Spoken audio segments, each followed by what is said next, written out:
Joining us today for the Transition for School Leaders. As Monica said, my name is Rebecca Foster, and I'm the Transition Specialist at the DC Special Education Cooperative. Today, our agenda is going to include going over post-secondary outcomes, what the current secondary transition in the law says, what are effective transition practices in the research, and what does all of this mean for school leaders? The guiding questions for our first section. What is life like after high school for individuals with disabilities, and what's being done about it? Earlier this year, the Disability Statistics Compendium was released, and the results for individuals with disabilities after high school is dismal. Individuals with disabilities have worse post-school outcomes compared to individuals without disabilities. This includes in employment, poverty, and graduation. In employment, there's a 40% gap in the employment rate between those with a disability and those without. For individuals with disability, they're more likely to live in poverty. And the graduation, out of the over 1,000 students that graduated from DC during the 2011-2012 school year, many of them graduated with a certificate or dropped out. This significantly impacts their poverty and their employment opportunities for life after high school. The data collected on post-school outcomes has led to an increased focus on special education transition around 3 specific areas. So the 3 specific areas include the federal special education and disability legislation. There are 2 laws that specifically address this, IDEA and WIOA. WIOA was passed in July of 2014, and we're going to be talking about that a lot more in depth in a couple slides. So based on this federal legislation, there's now state and local investment to improve transition services and development. These include initiatives through WIOA, additionally through the Youth Re-Engagement Center, and other transition services like SEAL, Easter SEALs, Project Search, NCC, UDC, and other ones. The other thing that needs to be done is we need to look at transition practices in the research and what that means for schools. Secondary transition in the law. So there are 2 laws that are going to shape our discussion today. The first one is IDEA, which I hope you are familiar with, but in case you're not, we are going to go over it. And WIOA. WIOA stands for the Workforce Investment Opportunities Act. First, IDEA. IDEA explains the transition services as a coordinated set of activities that's designed to be results-oriented and is focused on improving academic and functional achievement of the child with a disability to facilitate the movement of the child from high school to life after high school. Currently, it needs to begin not later than the age of 16. It will be dropping to 14 in DC, and it needs to be updated annually. It includes appropriate post-secondary goals in education and training. As you see, I have post-secondary bolded and underlined, and that's due to the fact that we need to make sure that these goals happen after high school, and they're not happening during high school. Then, the post-secondary goals are going to be based on age-appropriate transition assessments and broken down into annual goals. And we will develop services that include a course of study that are needed to assist the student in reaching these goals. Transition services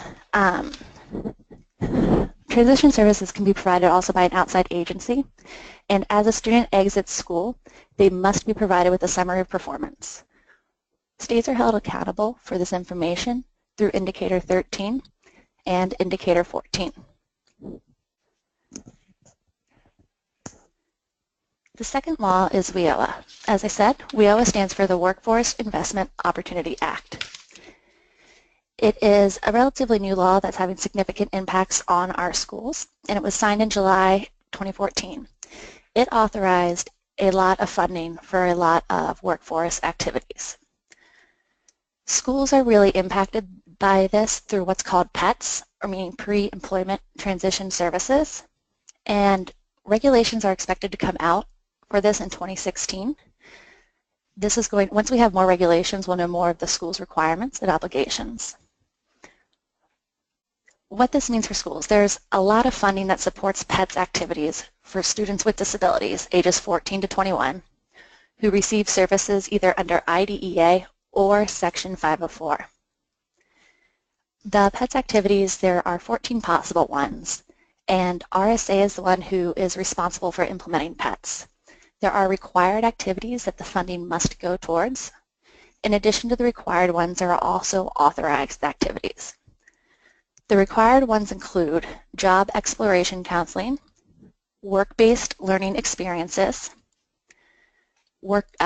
post-secondary education counseling, workplace readiness training to develop social skills and independent living, and lastly, instruction and self-advocacy. One thing to note about the work-based learning experiences is this learning experience can happen either inside of school, outside of school, during or after school hours. Current research is showing that students who get paid for work experience are much more likely to be successful after high school with paid work. So we have those two laws, and they're now shaping what's going on in our schools. And as we change and modify transition practices, we want to make sure we're using best practices. And the next section is going to look at what research has shown are effective practices and how should these effective practices influence our school program structure and implementation. So, transition-focused education. This was an idea developed by Kohler in 1998, and transition is really complex. And due to this, it led to the development of a broad conceptualization of transition planning, and it's based on two tenets. So transition planning is based on these two tenets. First of all is normalization, or making available to the persons with disabilities the patterns and conditions of everyday life as close as possible to the norms and patterns of mainstream society. Transition, in this case, is not something that's added on. It needs to be something that's a part of the program. It's not an additional thing. And all students will become adults who live in the community. Whether they have special needs or not, all students become a part of our community. The other tenet of transition-focused education is individualization. Individualization is instruction that's geared to each individual student in order to help them participate normally in the community and supports. To do this, service delivery is focused around abilities, options, and self-determination. It's one of my favorite things about transition is that it focuses on the student's strengths and abilities as opposed to the deficit model where other areas of the IEP may address. And in order to meet adult-based outcomes, a variety of instructional and transition approaches and services are used.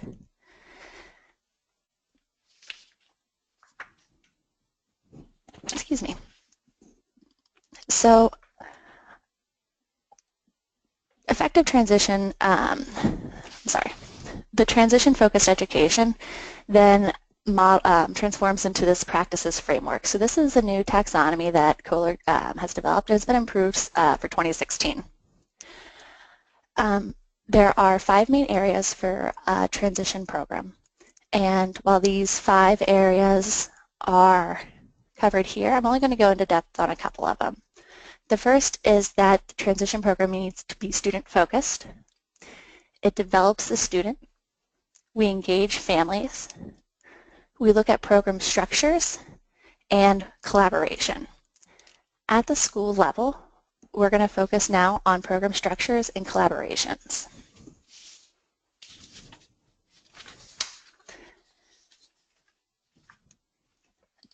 So transition program characteristics include programs that are outcome-oriented. So as you are designing your transition program for your school, making sure that it has high expectations, respects the diversity of your school, and it's addressed from all grades, pre-K through 12th.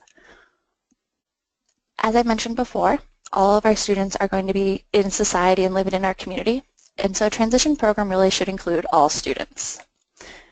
A second characteristic of a transition program is graduation.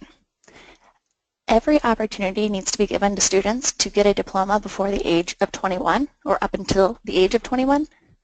This is due to not having a diploma can significantly impact employment and life options for a student post-high school. In order to make sure that we have every opportunity possible, we need to make sure that there are multiple pathways and ways to obtain a diploma, and that the requirements and exit options are told to the student and the family early and often. The families need to be aware of implications of having a diploma versus a certificate and knowing what's exactly expected to get there. Lastly, the option for the program needs to be flexible. If you think about the pyramid that has the 85% at the bottom, the 10%, and then the 5%, thinking of that, we need to rely on that tiered philosophy that views general education and special education very much as unified. 85% of the students will likely get the transition needs that are met generally. There are going to be some who need more support. To implement a transition program, we're going to look at another 3 aspects. The first is collaboration. Collaboration is frequently one of the ones that trips up a lot of us, simply because it's coordinating multiple things between multiple organizations.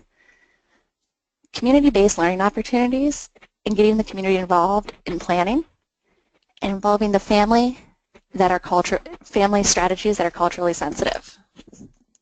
At a district level, we need to collaborate for coordination and connection between local and federal initiatives. School leaders, when they're implementing a transition program, studies are showing that the effective programs school leaders are very clearly able to articulate their mission. School leaders have a vision that is supportive and inclusive, and that school leaders offer quality professional development and capacity building activities. To implement an effective program, we need to make sure that we have qualified staff members and sufficient allocation of resources. And the resources I want to stress are not just things, but they need to also include time and staff.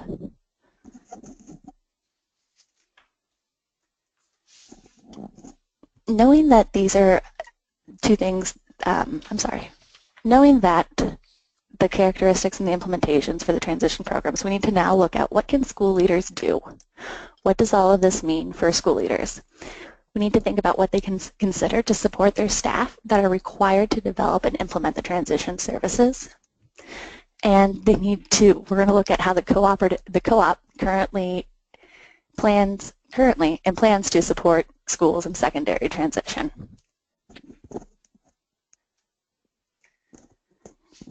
School leaders are frequently not the ones implementing transition, and instead they have staff. Sometimes the staff is a designated transition staff, but most often at the schools I've been at, the staff has been inclusion teachers or case managers.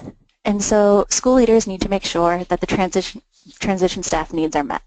What do the transition staff need?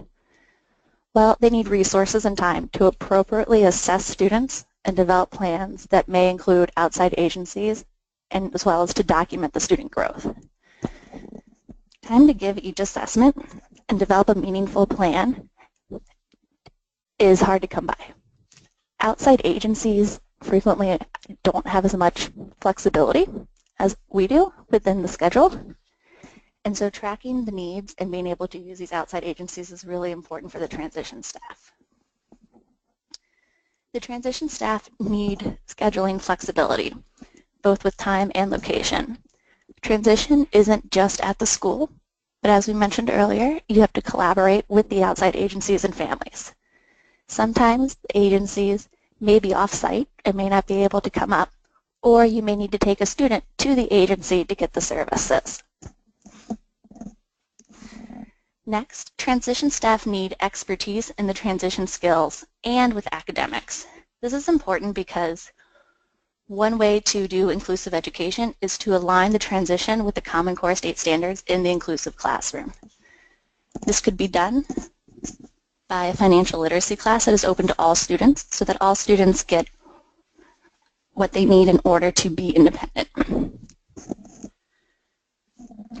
And lastly, transition staff needs resources and time to implement these transition plans. So developing them and having a family, connecting with the family is good, but if you don't have time to actually implement the plan or develop the curriculum, then it's a great plan that doesn't work. So how do we help? The co-op currently does a couple of things to support schools, RSA, and community connections. So for schools, we work with file reviews, that is looking over the indicator 13 to make sure that the compliances are in check, and offering support and training to edit and revise them if they are not. New PDs on transition. Some of the topics we have covered included middle school transition, Transition 101, assessments, and aligning the Common Core state standards to transition activities. We have done implementation of PETS during Alternative Spring Break. Alternative Spring Break was a program that was open to charter schools in which students were invited to apply and attend a week-long employment readiness boot camp. For schools, we also do support and coaching.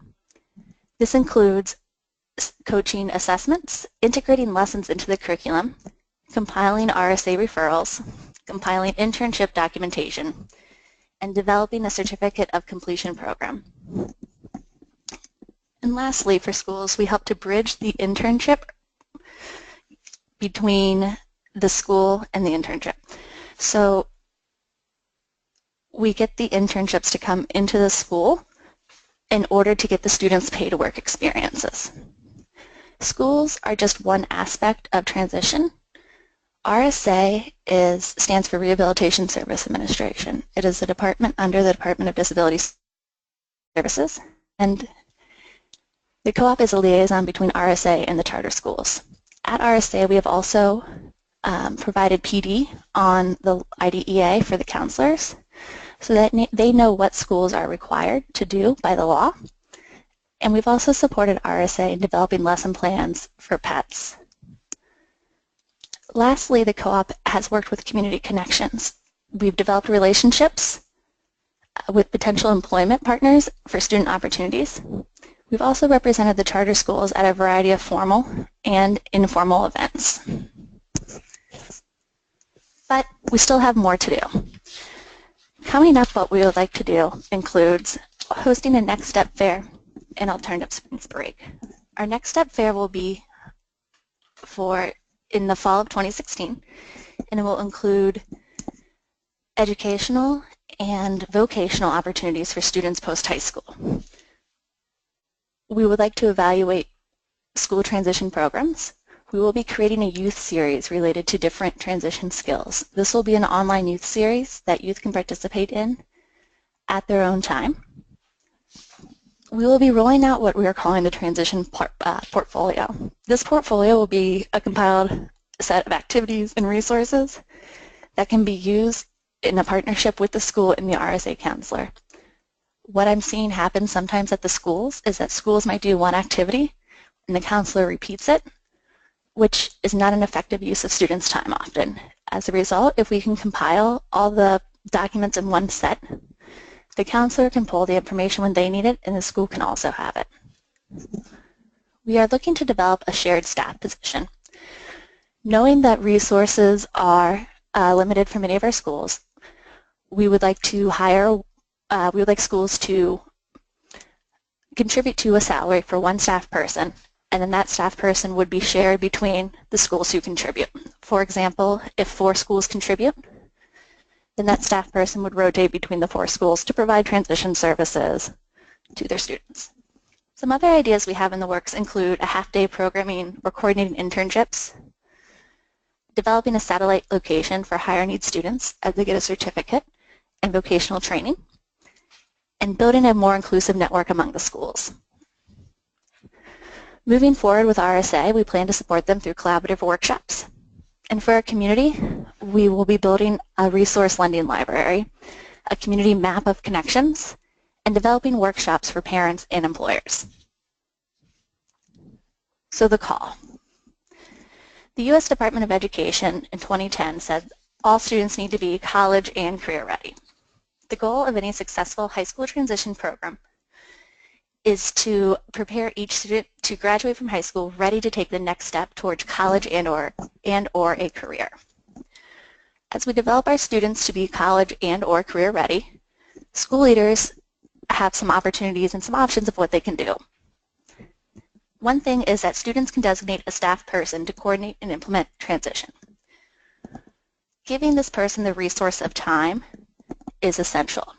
As we looked at all the stuff that a transition staff need, including ability to assess and plan and coordinate with other services and other agencies and teachers, a designated staff person would have the most time. School leaders also should support general education teachers in implementing a curriculum that is transition infused. Instead of pulling out students to meet transition services as an add-on to their IEP, infusing transition goals into the general education classroom will make it seamless for the transition or for the students with special needs, as well as teach students without disabilities some essential life skills. And lastly, encourage a climate where college and career readiness is inclusive of a variety of individuals' needs and goals. Many schools I hear are pushing college, which is great so long as college helps you get to a career. So we need to include college and career readiness because there are a variety of students who have a variety of options and plans after they leave high school. At this point, I'm going to open it up for questions.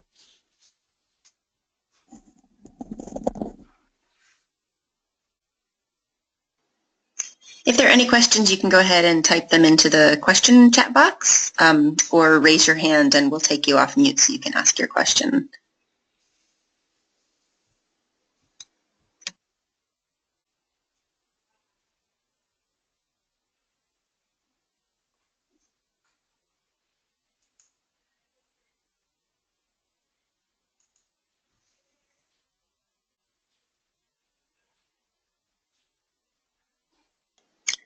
All right, Becky, it looks like there aren't any questions, so if you have any final thoughts, and then we'll go ahead and wrap up.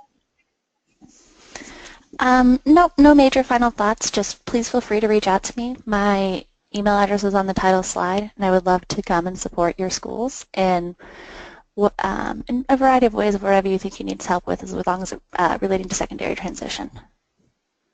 All right, well, thank you so much for joining us today. This will be archived so you can refer back to it, and we'll send out the link, and it will also be available on our website. Thanks so much.